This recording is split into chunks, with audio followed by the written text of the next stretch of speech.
Hello everyone and welcome back to another drawing session with me, Zerg, the local art idiot. No, see, told you, local art idiot. Oh, this week's been a rough one for drawing, to be fair. You know, you hear all these stories about when someone say, you know, what do you do when you're in a bit of a funk and whatnot, and some people just say, you know, crack on, or don't draw or anything, go do something different, try and draw inspiration from somewhere else. I completely ignored that. completely ignored that. This first drawing I did, it was a disaster. I don't know what happened. I just couldn't get it right. So instead of walking away from it, well, I walked away from my desk, to be fair, but I took my spare sketch pad with me and my pencil and just sat downstairs in front of the TV while doodling many faces because I could not get this Majin Vegeta's face right, so I practiced over and over and over.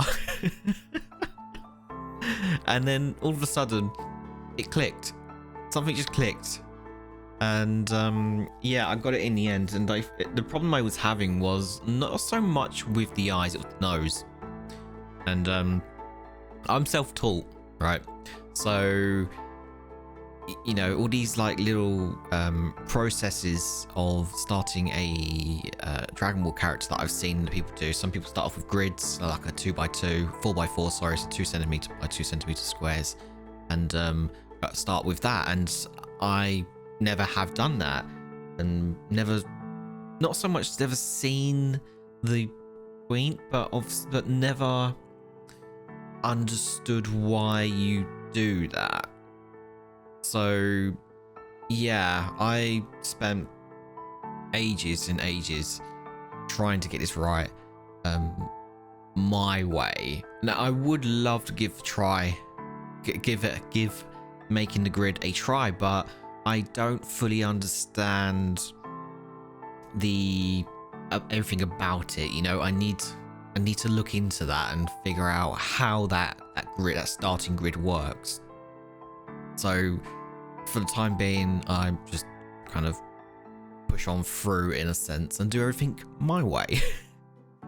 I need to learn how to do things the right way, but for now it's just my way is obviously the wrong way, and my character's gonna look a bit funky until I get it right. But yeah, if you guys have got any like tips on like getting the faces right, yeah, please let me know so I don't have another bad week. Please for the love of God, please let me know. I would love to know like tips and the reasons for starting off with a grid and how to get the proportions right and just things like that, because those are the things I struggle with: proportions, and the face. Everything else just sort of like falls into place with me, and you know, I tend to do an okay-ish job for the most part anyway. So this drawing, I mostly stuck with using the Yohuhu marker paper. I wanted to give it another chance. I learned quite a bit more with this. Definitely learned a lot more with this one.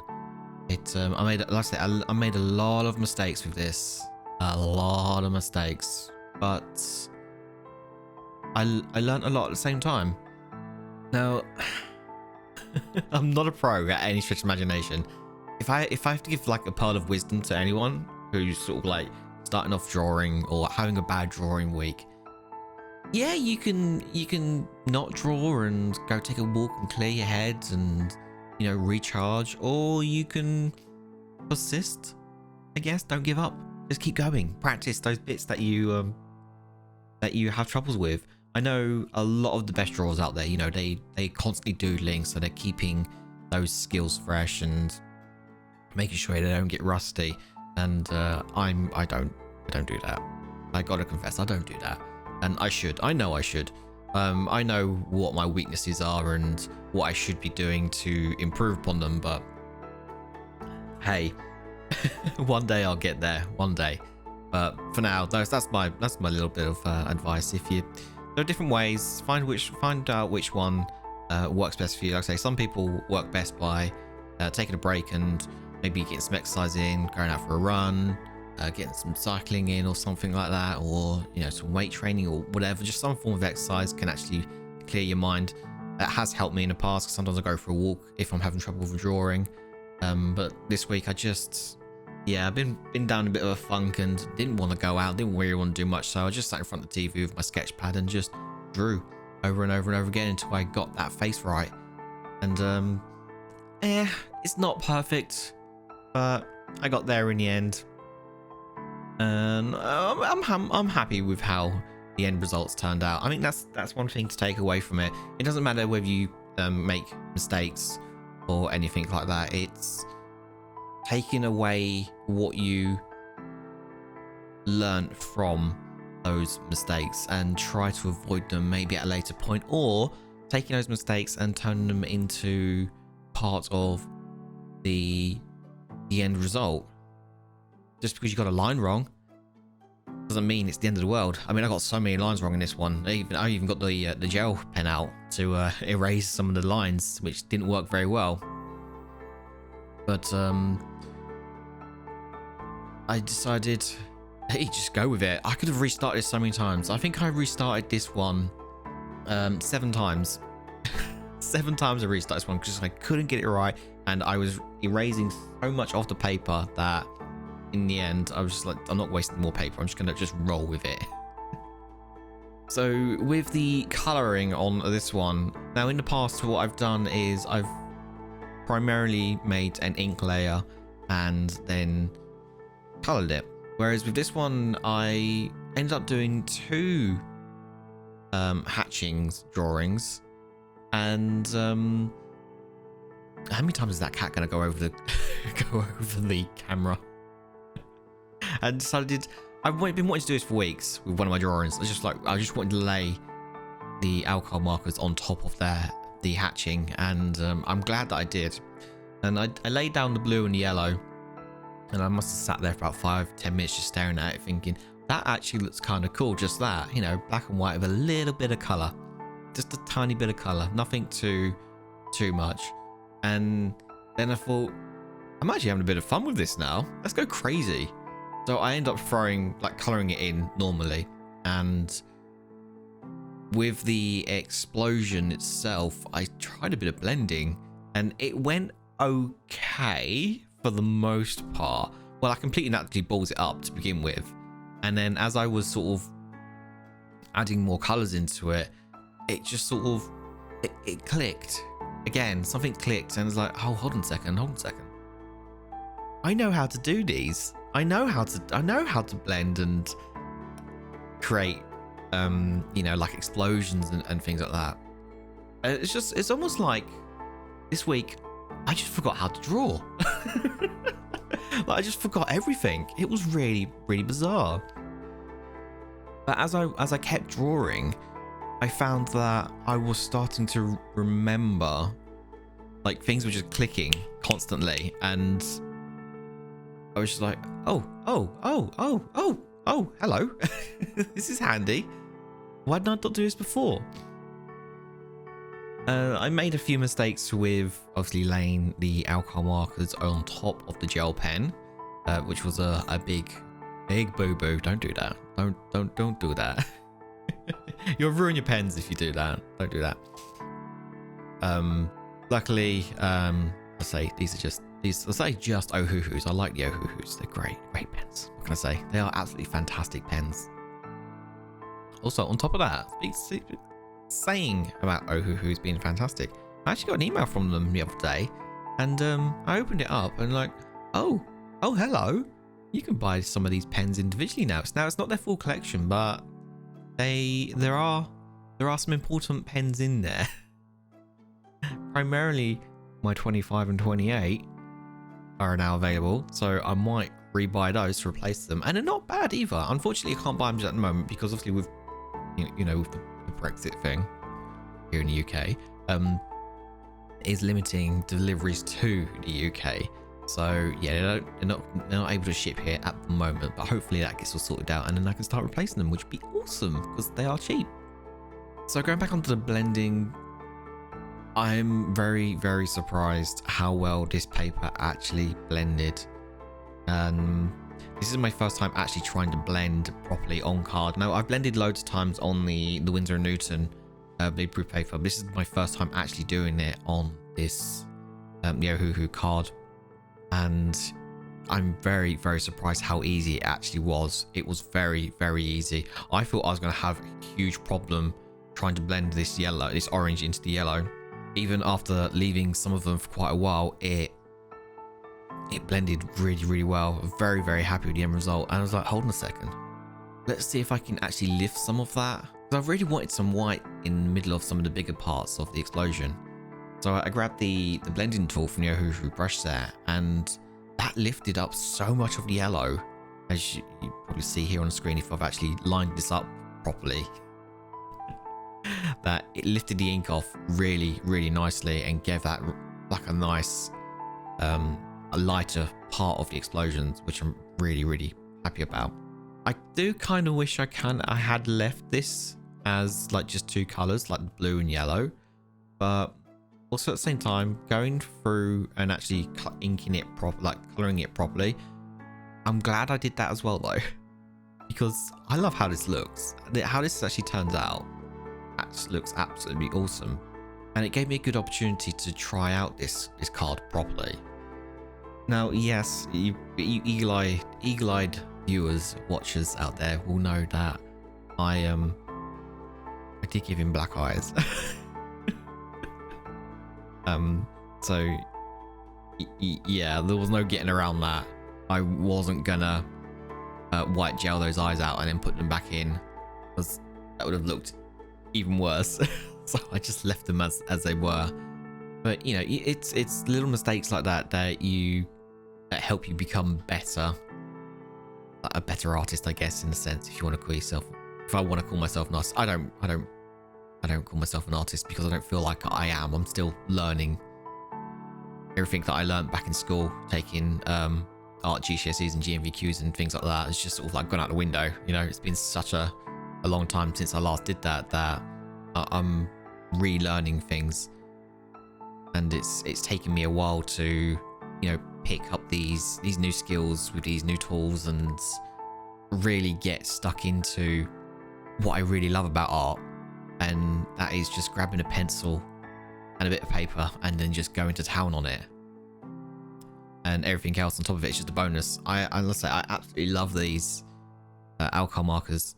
I would love to do one of these drawings with oil pastels, because I loved oil pastels back at school. It was so fun to work with. But say that was a very long time ago, so I would imagine now, even if I was to do that, you know, it's sort of like a nostalgic thing. Like, although I really enjoyed using them back in the day, how would I feel about them now? Maybe that might actually make for a good video actually at some point. What was everyone's favorite medium back in school? Did you do art back in school? Have you just been like doing art ever since you could pick up a pencil and pen? But what do you guys think about this? The inking over the hatching. It has definitely pushed back some of the hatching. Definitely. The inking that I used underneath it is obviously the Copic multi-liners, which some of you may know. That's what I like to use. That's what I have at hand.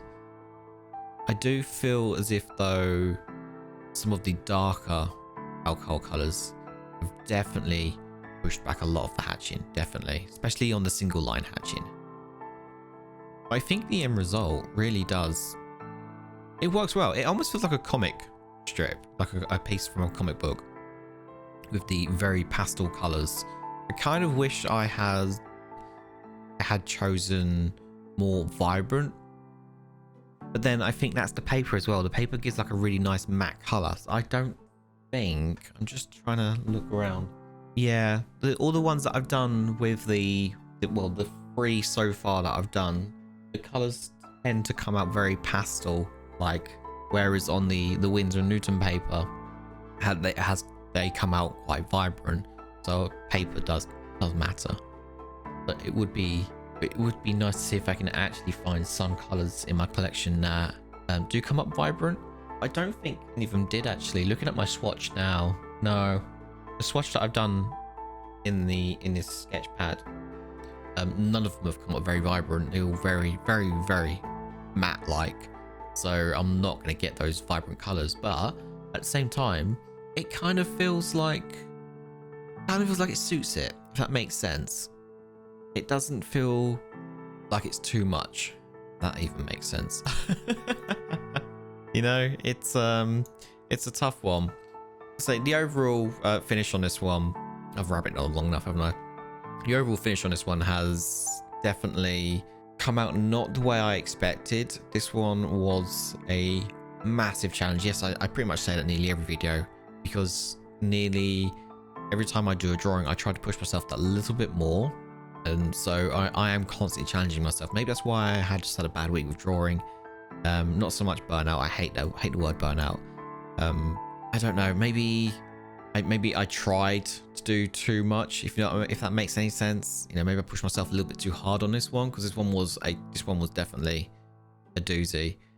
If I was to go back and redraw it, not anytime soon. I've redrawn it too many times this week. I would definitely try to work on more of the chin. I feel like I let the chin down a little bit, and give him the proper color eyes. But I got there in the end. I mean, looking back at the where I started at the start of the week, I'd say this one's taken me a week to do, and so in the space of a week, there's definitely a huge improvement on getting to get that nose right. There are probably better ways of doing it rather than just sort of like eyeballing a nose. But I think the main thing to take away from this that I could possibly share with everyone here is that it's okay to have bad weeks, bad days when it comes to drawing. You're not always going to be able to put the pen to paper and produce something amazing. That's fine. That's totally okay. Don't be too hard on yourselves. And if you're like me and you really want to draw, but you're finding it difficult, try not to focus on the main subject that you want to draw. Maybe just try and pick the bits that you're having trouble with. So if you are having trouble with maybe hands, or maybe with face proportions, gestures, emotions, you know, maybe just try and focus on that rather than like a whole subject. So like you saw with one of the images here, that you know, I've got piles of paper here of just Vegeta's face, trying to get that nose right, the grin right, and then, you know, applying that. Even if you'd like doing it really quickly, you don't have to sort of be really meticulous with it. You just gotta put the pencil to paper and just doodle it. What I was doing really quick lines, and just until you feel that, you know, you start to see a slight improvement, maybe 3 or 4 pages down the line, depends on how far you go down it. But that's entirely up to you how you want to go about it. But that's how I got through this one. Just ended up doing pages and pages of Vegeta's eyes, nose, and mouth. And so I was like, do you know what? I'm good. We got this now. We got this. And yeah, it's not perfect, but I got there in the end. You can do it. Trust me. If I can do it, you can do it. Definitely.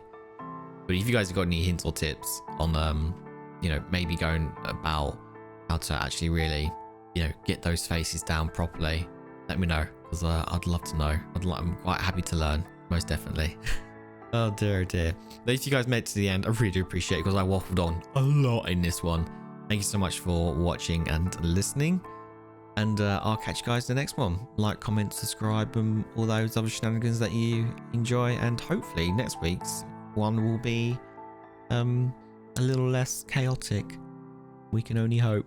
Stay safe out there. I'll catch you next time. Go draw something awesome. Bye bye for now.